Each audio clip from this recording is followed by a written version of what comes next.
मेरे काम नहीं करने का मेन रीज़न तो ये है, अगर मैं काम पर जाऊँगा तो मेरे पापा फिर घर पर बैठेंगे और घर पर बैठे बैठे वो मोटे हो जाएंगे और मोटा इंसान बीमारी का घर होता है। और मैं नहीं चाहता मेरी वजह से मेरे पापा बीमार हो, इसलिए मैं काम पर नहीं जाता।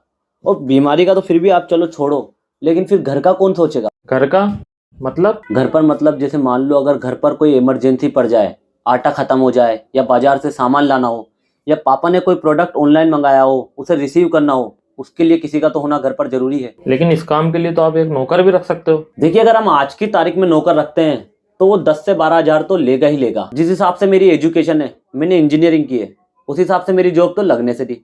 लेकिन फिर भी मैं अगर कुछ एक जुगाड़ करके जॉब कहीं पे लग जाता हूँ तो 15 हज़ार से ज़्यादा मुझे कहीं मिलेंगे नहीं।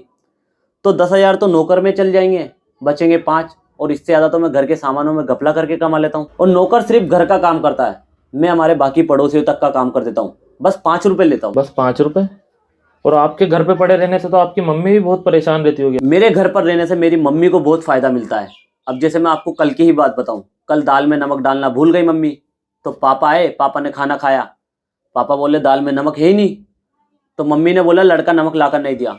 पापा सीधा मेरे रूम में आए, मुझे तबीयत से तोड़ा और चले गए।